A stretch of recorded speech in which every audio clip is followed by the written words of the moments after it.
Order! Order! You are an incorrigible delinquent at times. Behave yourself, man!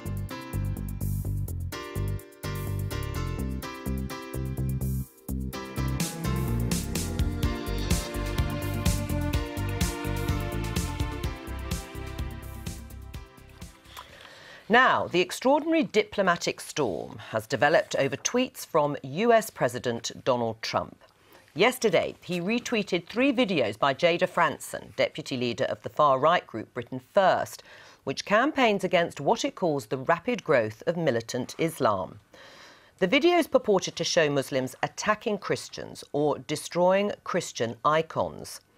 But the veracity of all 3 has been questioned, with the Dutch embassy in America saying one video allegedly showing an immigrant offender actually showed a man who was born in the Netherlands.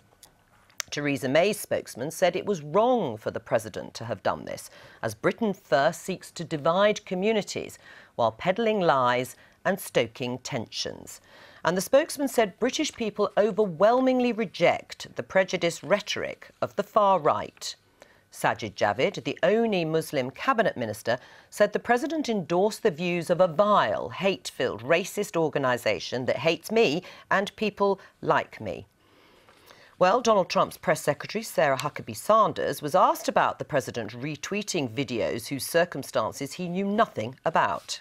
Whether it's a real video, the threat is real, and that is what the president is talking about. That's what the president is focused on, is dealing with those real threats, and those are real no matter how you look at it. So it doesn't matter if it's a fake video? Look, I'm not talking about the nature of the video. I think you're focusing on the wrong thing. The threat is real. Well, last night, Donald Trump responded by tweeting at Theresa May, "Don't focus on me, focus on the radical Islamic terrorism that is taking place within the United Kingdom. We're doing just fine." It's not the first time he's weighed into British politics. And after the London Bridge attack, he criticised Sadiq Khan on Twitter for allegedly telling people in London there was no reason to be alarmed, a remark the London mayor says was taken out of context.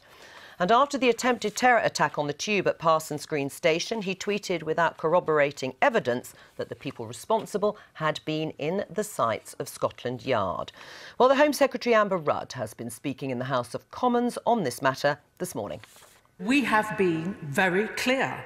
President Donald Trump was wrong to retweet videos posted by the far group Britain First.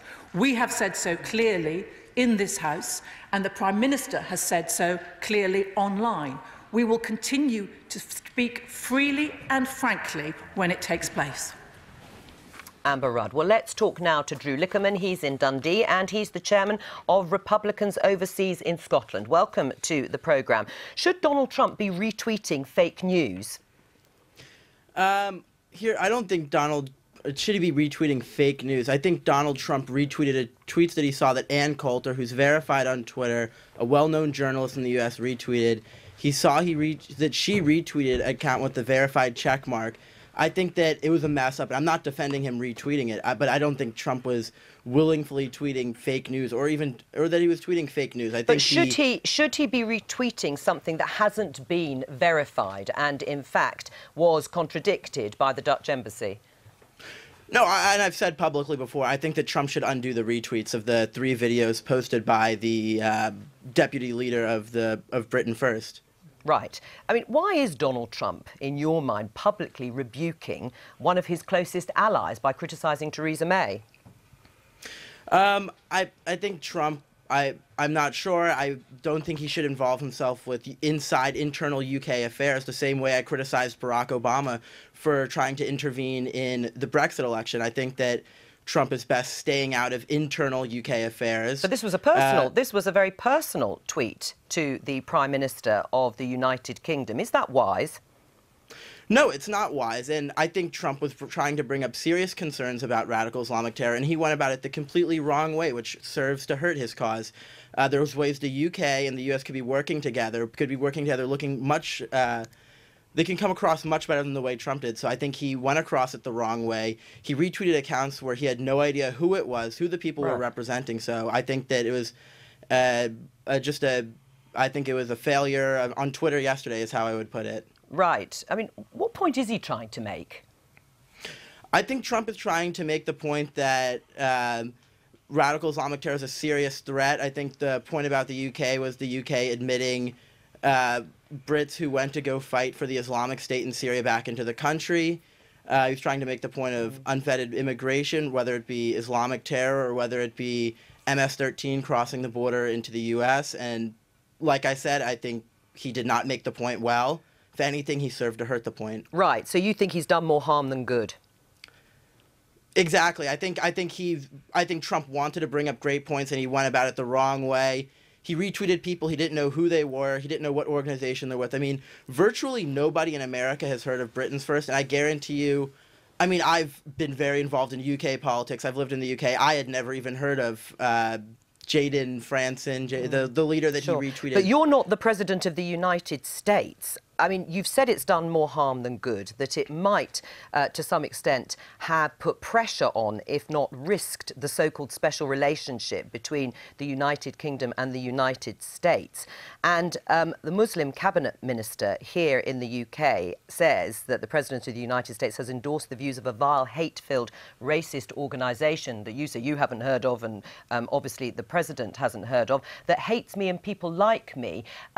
In your mind, do you think Donald Trump's a racist? No, I don't think Donald Trump is a racist. I think it's a term that everyone would like to throw around, but I think Donald Trump like I said, he retweeted the videos to try to bring up a serious concern. He retweeted, so he only follows 45 people on Twitter. One of the journalists he follows retweets someone with a blue check mark. He sees a blue check mark, someone who's verified, retweeting another person with a blue check mark who's verified, and he thinks it's certified news, which it wasn't. Okay. Which I think it's a very big misunderstanding. I think another part of the misunderstanding is that people in the U.S. I mean, Britain First is a very small fringe group. And it's a group where I think a lot of people in the U.S. don't realize the gravity of the group or the seriousness of the group. There are British politicians calling for the invite to Donald Trump to come to Britain on a state visit or otherwise to be withdrawn. What do you say? No, I mean, I think that's a bit too far. Retweeting 3 tweets, you know who it was. I mean, like I said, I've called on Trump to undo the retweets, but look at some of the people that the UK have invited to come do state visits. Middle Eastern leaders, Chinese leaders who have just been grotesque people you can't even compare it to. I mean, and that being said, if Jeremy Corbyn was Prime Minister of the UK, he's referred to members of Hamas and Hezbollah as friends, group whose in their charters call for killing of innocent Jews. That's horrible in my opinion, but I would never say let's not invite Jeremy Corbyn to the US. Drew Lickerman, thank you very much. Thank you for having me. We're joined now here in the studio by former US Assistant Secretary of State James Rubin. Welcome to the programme. Let's pick up first of all on the state visit. Do you think that invite should be withdrawn? I think that's a pretty dramatic step to withdraw the invite. I think what clearly, from the time this invitation was first put forward, I had the feeling that Theresa May was making perhaps too much of a personal relationship between the president and the prime minister, and now she's paying the price for that. And they thought that Donald Trump would be all impressed by going to see the Queen and staying in Buckingham Palace, and that would make it more likely that he would do something on trade or something on a trade agreement. That's not going to happen. Donald Trump is going to make decisions based on what he thinks is right or wrong, not because he gets to sleep in Buckingham Palace. So I think they've over-personalized it. I think to cancel the visit would be, again, to over-personalize the relationship. Doesn't mean we have to, or the British should have to agree with this horrendous behavior of our president. How horrendous is it in your mind? I mean, I was not a fan of the president during the campaign. Pretty much everything that I worried about, feared about the individual, not just the policies, but the individual's behavior, the bragging, the lying, all that has come to fruition. On the specifics, it's a real problem, and the problem is terrorism is going to be resolved through a process within the Islamic community. There are 1 billion Muslims in the world. Moderate Muslim leaders have to be the one to do this. When Donald Trump does this kind of thing, he makes their job much harder. This is a diplomatic nightmare, isn't it? Very well put. For the Prime Minister. Yeah, let's put it that way, because she, in some people's minds, rather hastily offered this state visit to Donald Trump. Do you think she can really cancel it or postpone it further? Well, I agree with Jamie. I don't think the British government wants to escalate the situation by cancelling the trip, but the trip is still sort of sometime, maybe never. It's supposed to happen next year. We still don't know when. The problem Downing Street have had is that they quite understandably thought we need to get alongside a new US president, but they She didn't have to offer a state visit. She didn't have to offer a state visit, and certainly not straight out of the box. And I think the problem has been that they tried to treat Donald Trump just like any other politician, and Donald Trump is not like any other politician, and they're discovering that to their cost. And right. You actually hear accounts of Theresa May on the telephone with Donald Trump. And he bamboozles her all the time. He sort of blusters his way through the call. Theresa May finds it difficult to get her talking points across, apparently. And, you know, we're seeing it again. The guy can go on Twitter and change the whole terms of debate with one tweet. What do you think would be an appropriate response from the British government? Theresa May has obviously tweeted. There has been criticism from Downing Street. Is that really enough? Well, as I was mentioning earlier, this issue of moderate Islam, the leaders of the moderate Islamic community being empowered and not harmed. And so what I think I would do would be to take the issue of empowering extremist, fascist, right-wing groups who are attacking Islam and do some sort of report that shows the American president all the steps that we're doing here. Well, the British government should do this. Right, and all the steps that they are doing here, and how the empowerment of fascist right-wing groups harms the cause. Do you think that would really stop Donald Trump tweeting? No, I don't think there's anything that the British government can do to stop Donald Trump tweeting. His chief of staff can't get him to stop tweeting. I can assure you the British government can't. Right. But one thing I would do, and this is probably in the journalist world, and I know one's never supposed to tell journalists what to do, so let me just suggest something, which is I don't think that he rebuked her. I think if you read the tweet within the context of tweet language, it wasn't a slam on Theresa May. He said, no, he disagrees with her. Focus on this problem. He didn't say, Theresa May, wrong again. He didn't do all the things that he does when he wants to slam somebody. Did you see it as a rebuke? Well, I think it's pretty extraordinary when one leader is tweeting at another. I mean, Jamie's right. He didn't use the word sad, so I suppose it was outside of his normal. We're going to have disagreements. He's from New York. He likes this sort of thing. These sound like excuses, James. No, I'm not making an excuse. I'm saying what's coming is that you're going to have to get used to this. This is going to happen over and over again. Big, strong, public disagreements. Isn't that the truth? I mean, James Rubin is right. Isn't that the truth? For all the rhetoric and for all the words, unless action is taken, like withdrawing the invite or alternative rebukes from Theresa May, then the British government's just going to have to live with it. Well, this is a case for some good old-fashioned diplomacy, isn't it? Politeness in public and blazing rage in private. Boris Johnson would be a good advocate. Well, I think someone should be on the phone to them making clear that this is unacceptable and that the damage that they're doing to the position of her as a leader at a time when she's extremely vulnerable. And if he cares about that relationship, then maybe that might... I would say that of all the countries in Europe, I think just knowing what I do of Mr. Trump over 30 years in Manhattan, he likes the British. I mean, he likes this country. He respects. The reason why they gave him the visit is because they knew he'd really like it. But it won't change his behaviour, though, you're saying, in that sense. So his chief of staff can't get him to stop tweeting. Nobody can get him to stop tweeting. He's been tweeting things that are repulsive for a long, long time. So should the British government be grateful that Donald Trump likes the British and likes the government? No, but just should be aware of it, try to deploy it. But remember that the relationship between the United Kingdom and the United States is not just Donald Trump. So it's not imperiled? No, because it's not just Donald Trump and Theresa May. There are deep and serious ties in the intelligence community, in the military sphere. If you want to improve relations with the United States, what I'd say is forget Donald Trump, is get back in the game of international affairs. Get your defense capabilities built up and again be the ally of the United States that you had been for decades and decades. That's how to be doing a better job with the United States. James Rubin, thank you very much. Very good afternoon. Theresa May says she's not afraid to stand up to Donald Trump when he gets things wrong. Her comments on a visit to Amman in Jordan follow a tweet by the US president telling the Prime Minister to stop focusing on him and instead deal with what he called destructive radical terrorism. But despite mounting pressure from her political opponents, Mrs May stopped short of calling off President Trump's long-planned state visit to the United Kingdom. Britain First is a hateful organisation. It seeks to spread division and mistrust among our communities. It stands in fundamental opposition to the values that we share as a nation, values of respect, tolerance and, dare I say, just common British decency. But the fact that we work together does not mean that we're afraid to say when we think the United States have got it wrong, and to be very clear with them. And I'm very clear that retweeting from Britain First was the wrong thing to do.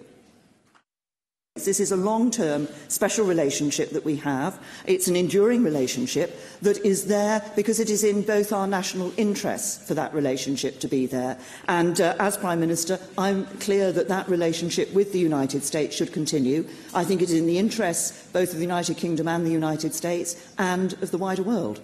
An invitation for a state visit has been extended and has been accepted. We have yet to set a date. Well, our correspondents are standing by in Washington and Westminster. In a moment, we'll get the US reaction with Mark Austin, of course. But first, let's cross to our political correspondent, Tamara Cohen, who is standing by for us. So it's still on then, Tamara?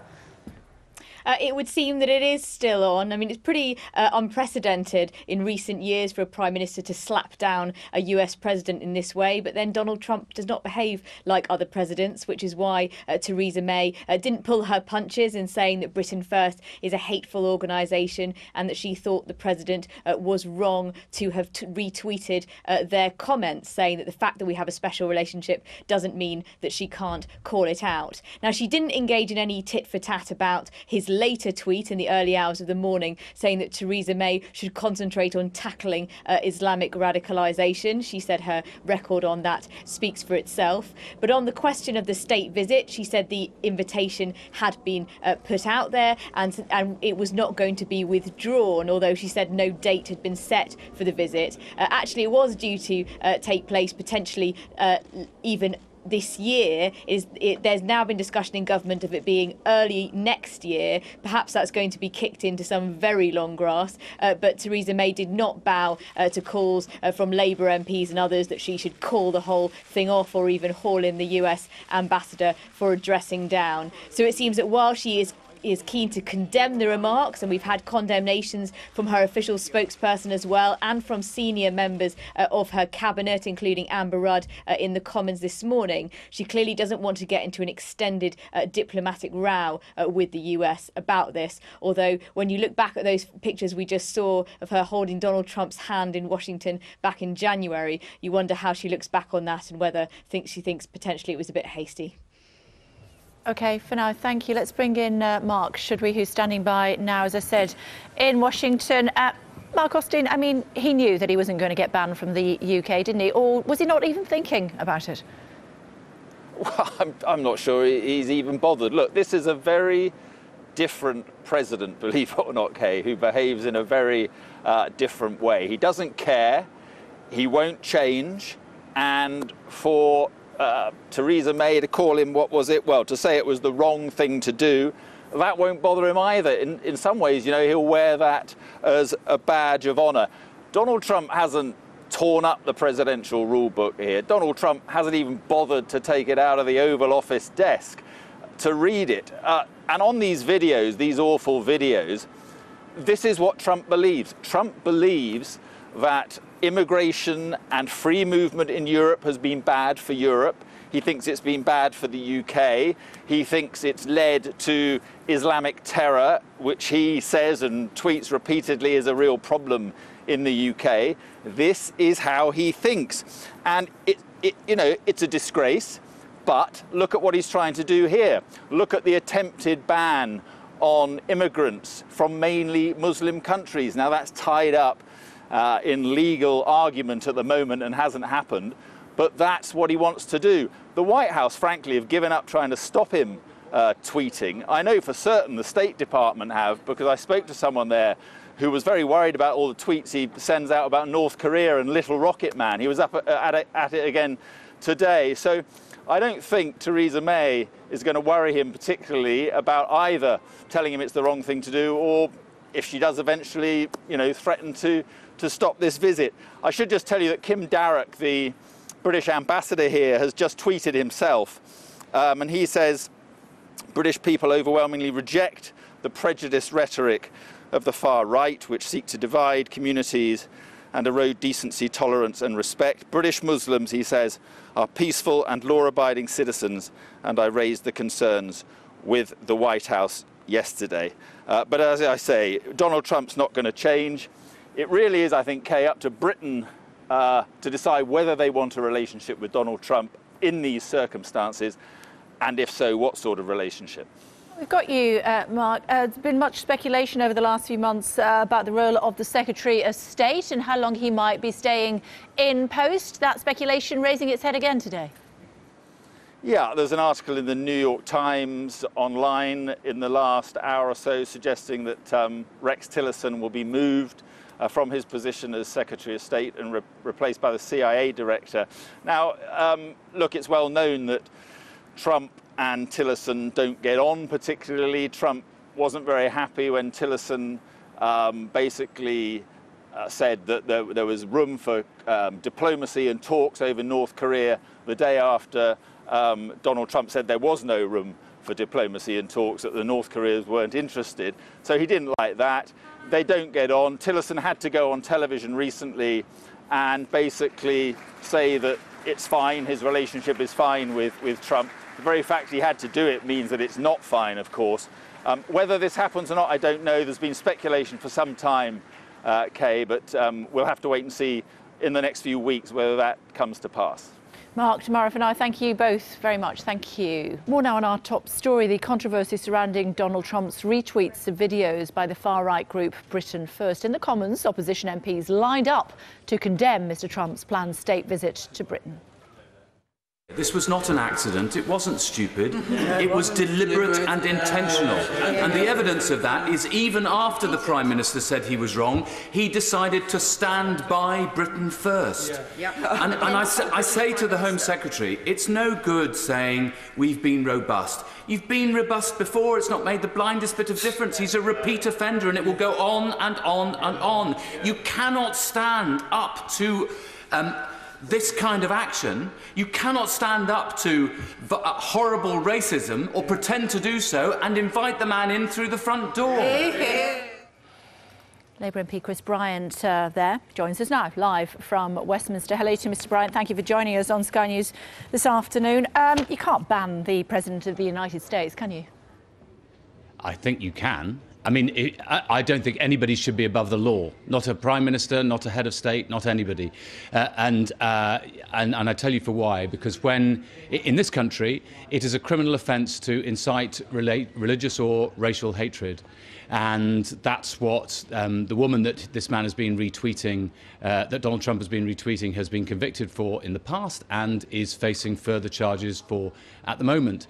And it's not that Donald Trump accidentally landed on these tweets. This is a deliberate decision of his after Theresa May has said, look, this is wrong.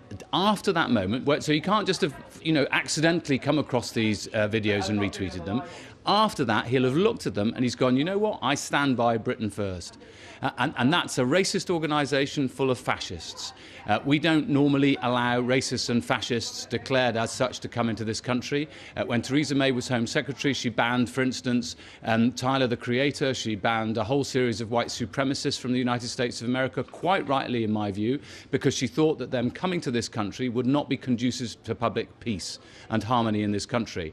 I tell you, if Donald Trump comes to this country, the level of protests that we will see will be, I think, unprecedented. And who's going to have to pay the costs of policing that? The poor old British taxpayer. That's why I think it would just be far better for Britain if Donald Trump didn't come. Lots to talk about there, Ms. Brown. Let's dissect it, shall we? First of all, the retweets. We have to accept that they must have been a mistake originally because the alternative is too abhorrent to think about. He's a stubborn man. As a result, he has continued on with that theme. He hadn't thought it through. Would deleting them be enough? Well, so far as I understand, the government hasn't even the British government hasn't even asked him to delete the retweets or his subsequent assault on Theresa May in the middle of the night. This is not the way that our greatest ally, frankly, should be behaving towards the United Kingdom. I mean, when the Home Secretary today said, you know, we are very proud of our relationship with the United States of America, and we know that not all Americans share the President's views, I wholeheartedly agreed with that. But I wanted to say, how worrying is it that we share very secret, important military intelligence with the United States of America when that might end up in the hands of Donald Trump, a man who doesn't seem to be able to distinguish, well, supposedly according to what you said, Kay, just now, he accidentally landed on these tweets. I don't think you can stand that up after Theresa May has said these are wrong, that he then still goes on to say, you know, to challenge Theresa May rather than just quietly leave it be. I think it's absolutely deliberate and intentional. He supports neo-fascists in this country. Yeah, I mean, my thought process is that it must have been a mistake because, as I said, the alternative is too abhorrent to think about. And we do have to have... I know, but Kay, that's you being nice, I'm afraid. And there are lots of people who want to be nice. But the trouble is, we had this months ago with other tweets that he did. We'll have it again in 2 months' time, and in 6 months' time, and in 9 months' time. And in the meantime, he will have stirred up such hatred in this country, such horrible views, that he will have made it more difficult for us to be a happy country at ease with itself.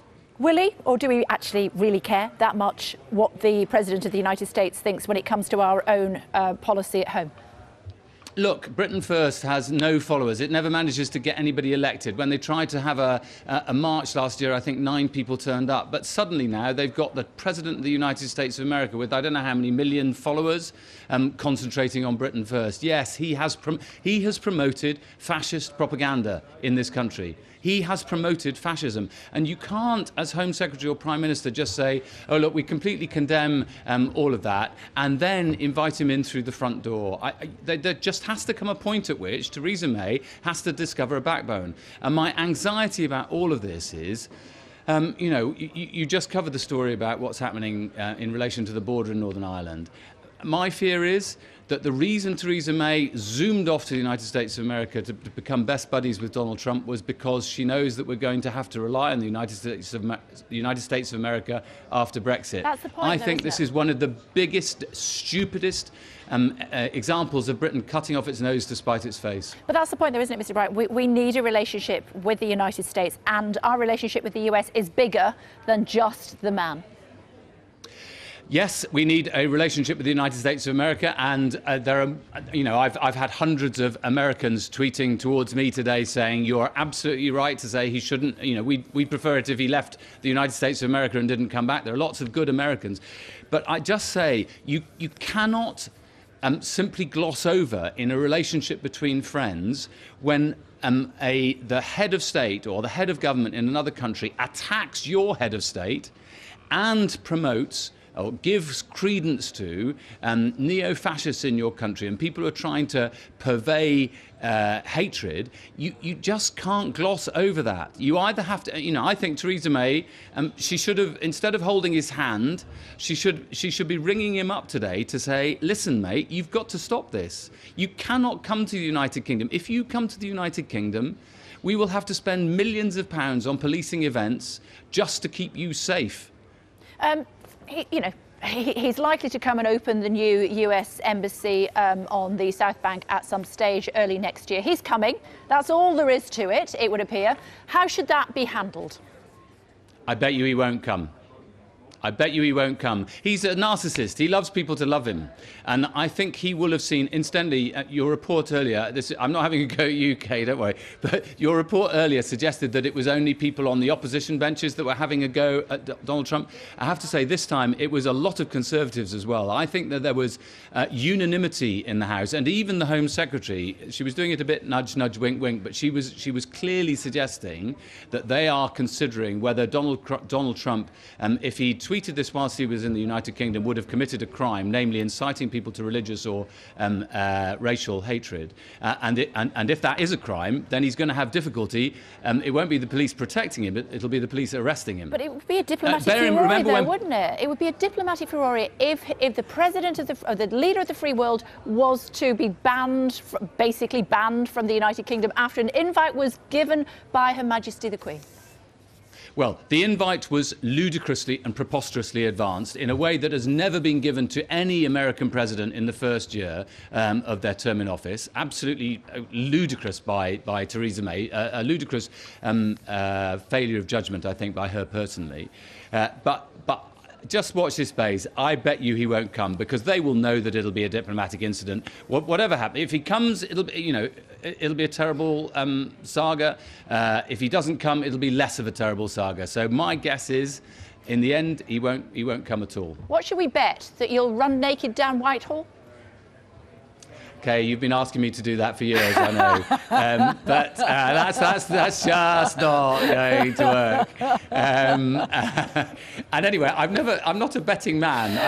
I've never bought a lottery ticket. But you did say, I bet you he won't come, which is why I'm taking you up on it. I will take you out for dinner if he comes. Okay, goodness, I'm already looking forward to it. I'm already looking forward to it. Or even worse, I'll cook for you. Oh goodness! Just while we've got you, tell me about the red ribbon.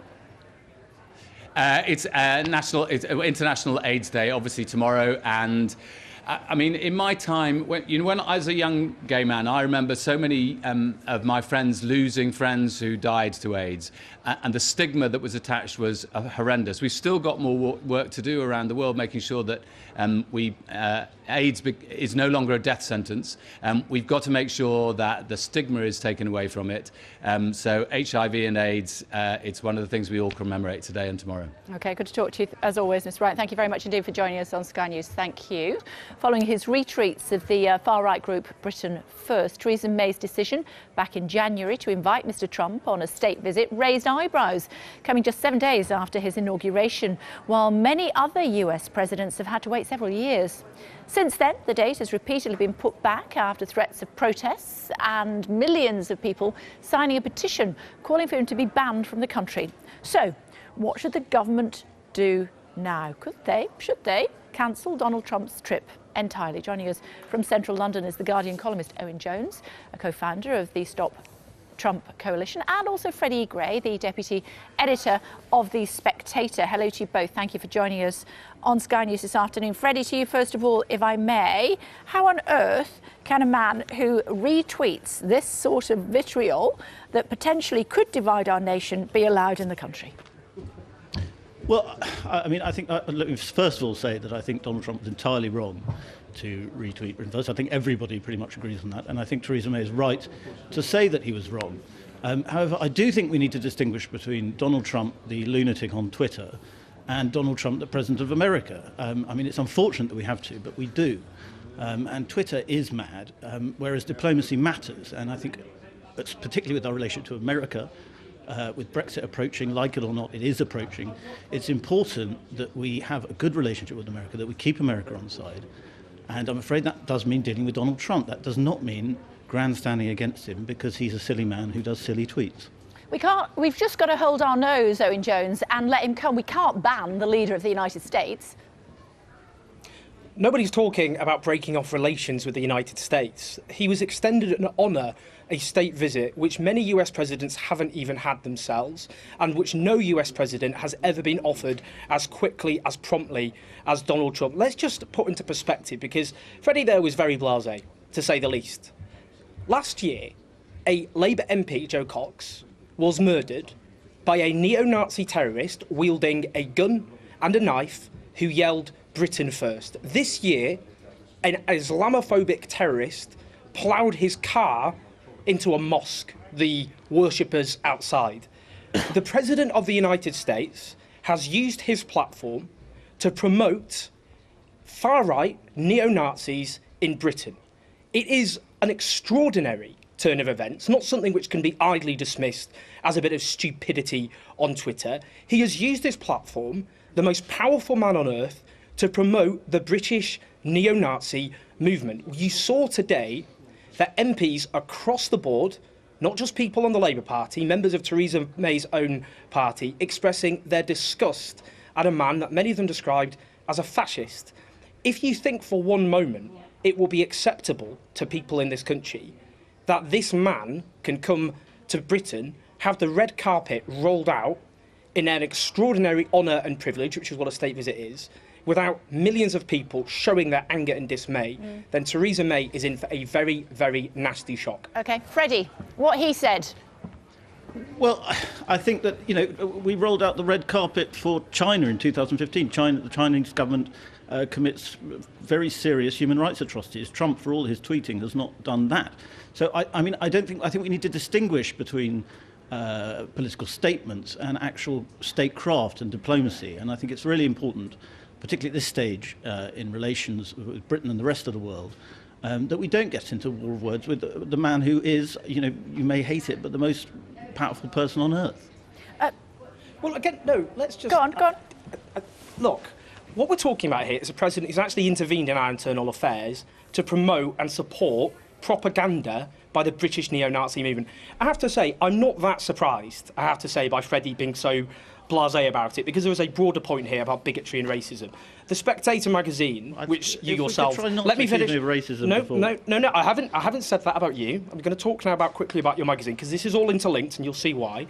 Your magazine publishes articles backing Greek neo-Nazis. Your magazine publishes articles saying black people have lower IQs than white people, using terms like black savages, saying, for example, just the other week, that dregs are attracted to Islam, and that, and I quote again, anti-Semitism is part of Muslims' unpleasant ideology. There is a broader point here about Donald Trump and the nature of racism and fascism and the way it came to power the United States. He was not a monster that fell out of the sky. He was created by an establishment, including the media, who fanned this for years. In this country as well, we have the forms of racism and Islamophobia and hatred, which I'm afraid does get published. Okay. I've just quoted. Anyone can Google it. And it just shows that you yourself, I have to say, your magazine is part of a broader problem. And if we're going to be serious about racism and Islamophobia and all the rest, that means standing against Donald Trump and what he promotes, and also taking on similar elements in our own country as well. Owen, we're slightly going off the point, but I will give Freddie the right to reply on that, and I'm coming back to you, Freddie. Well, I think the Trump phenomenon is more complicated and deep-fold than mere racism. I think on our magazine, The Spectator is a car-strength opinion magazine. We've had many articles criticising Donald Trump, many articles calling Trump a racist, many articles with different points of view. I think it's grossly unfair of Owen Jones to try and sort of lump us in with Britain first. And I'd say that's crass and that's glib. OK, well, we'll leave that there. You had the right to reply on that one. Owen made his point as well. Owen, let me move back to President Trump, if I may. And we do, to a certain extent, have to play the game with him because we need a post-Brexit trade deal with the United States.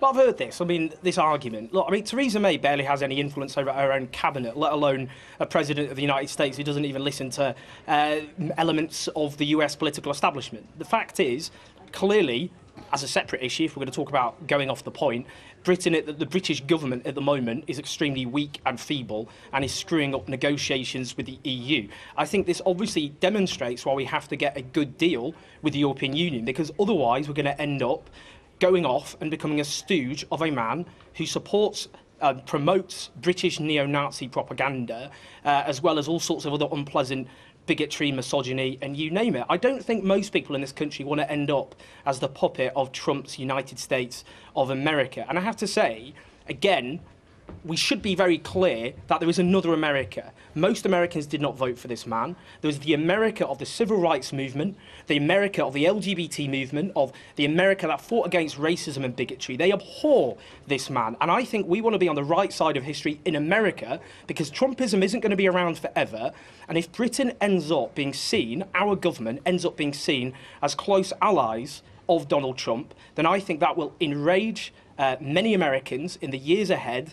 They will see us as accomplices in terms of what he did, rolling out. They'll remember when the red carpets were rolled out to welcome him into this country. So I think we should stand with the other America, the millions of Americans who are decent, honest people who reject this racism and bigotry.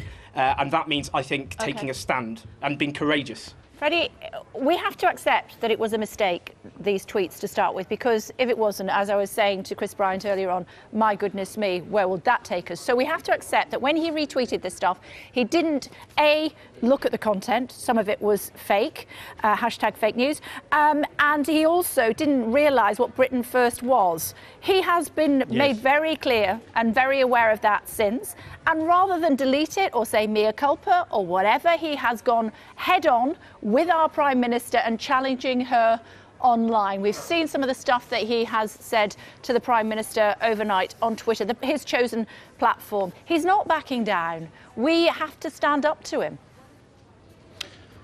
Well, there's no doubt that Trump has behaved idiotically here. And I think, he's done many stupid things, but this is almost certainly the most stupid thing he's done, particularly in relation to Britain. However, I do think, again, we have to distinguish between diplomacy and Donald Trump's Twitter account. Emmanuel Macron is a French president who has been desperately eager to... Emmanuel Macron has been desperately eager to criticise Trump at absolutely every turn. However, he rolled out the red carpet for Trump in July, and the French didn't actually protest that much. So I think, I'm all for inviting him. I think people should be free to protest in the streets, as they did in 2003 when George W. Bush came. That's what democracy is. That's what democracy is all about. But we have to distinguish between Trump, the mad tweeter, and Trump, the president. And I suppose what we're saying is that we have to accept that it's more than just the man, and to ban the President of the United States from the United Kingdom it is unthinkable. We have to accept that he is coming to represent his country as opposed to represent his Twitter feed. Well, I don't actually think anyone really has called for a travel ban on Donald Trump. If he wants to come on a holiday, we'll still protest against him in whatever capacity he turns up here in British soil. The issue that we're focusing on is that Theresa May offered a huge honour to a US president the vast majority of this country abhor, everything he stands for. She didn't need to extend that honour. Other US presidents didn't have that huge honour. And by doing so, we're helping to legitimise him. And what we should be doing... Owen, we are where we are. And, the likelihood is that he's going to come in March to open the US embassy. It needs to be opened. Who better than their president to do it? It's going to happen. How do we handle it? I'm not quite sure that Donald Trump coming to open the US embassy. It's going to happen. I'm being flippant, but it's going to happen, Owen. Well, I don't think that's going to be quite. If I was working the US embassy, I'd be dreading that prospect. I'm not quite sure that's the opening they're going to want. Look, I'm absolutely clear about this.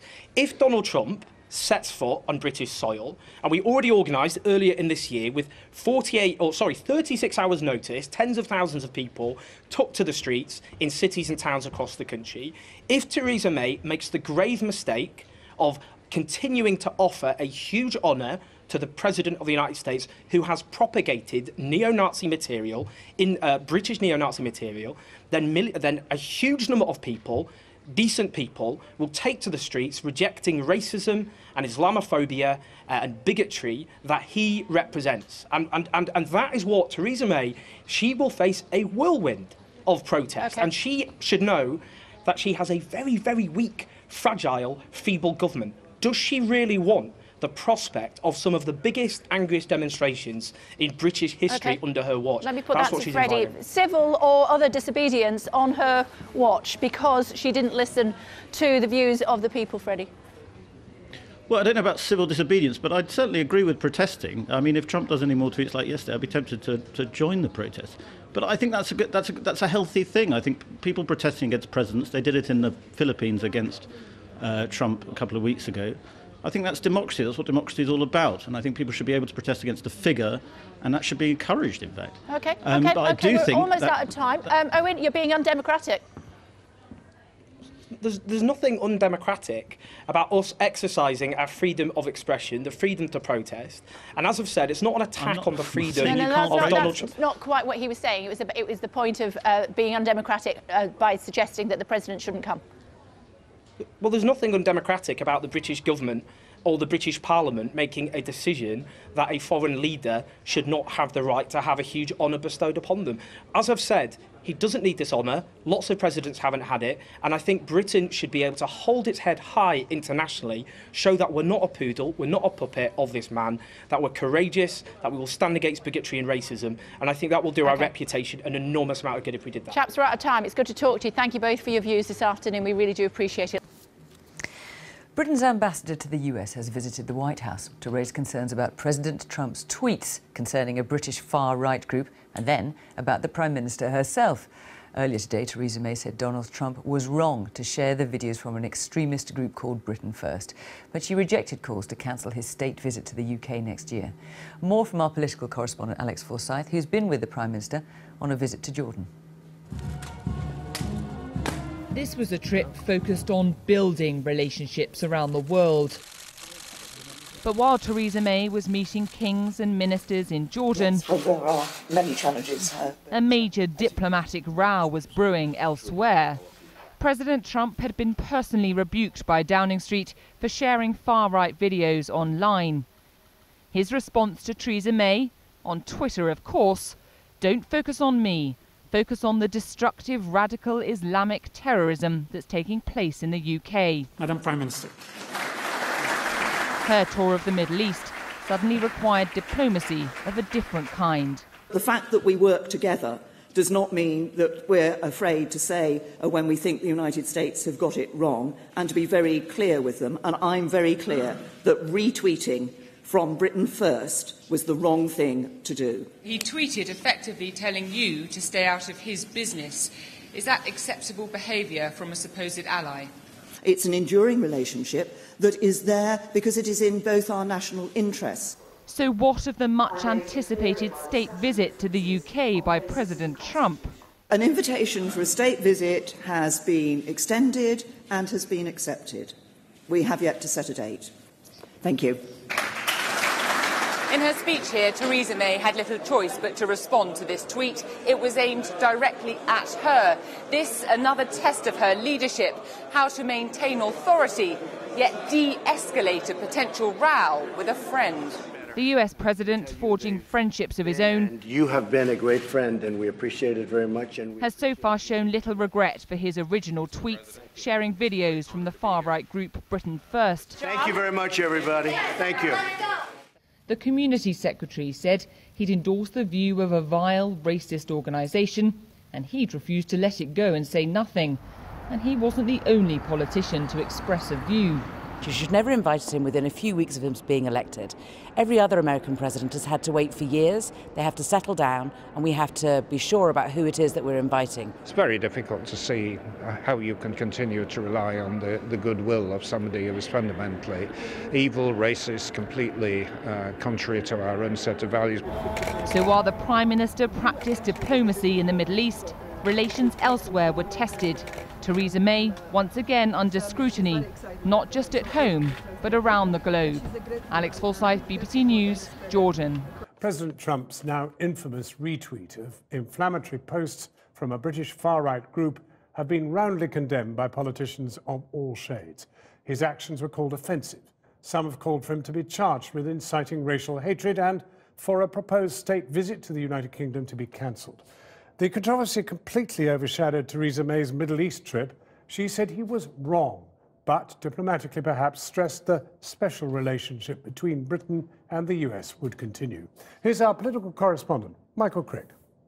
Theresa May gets a red carpet reception in Amman today from the King of Jordan, an ally with whom Britain hasn't yet fallen out. But afterwards, Mrs May reiterated her condemnation of Donald Trump's extraordinary decision to retweet 3 anti-Islamic Twitter video posts from the deputy leader of the far-right group Britain First. I'm very clear that retweeting from Britain First was the wrong thing to do. But the Prime Minister was careful not to engage with Donald Trump's overnight response to what she said yesterday. "Don't focus on me," Trump tweeted to her. "Focus on the destructive radical Islamic terrorism that is taking place within the United Kingdom. We are doing just fine." Last night, the Communities Secretary Sajid Javid, a Muslim, went further than May, tweeting that Trump had endorsed the views of a vile, hate-filled, racist organisation that hates me and people like me.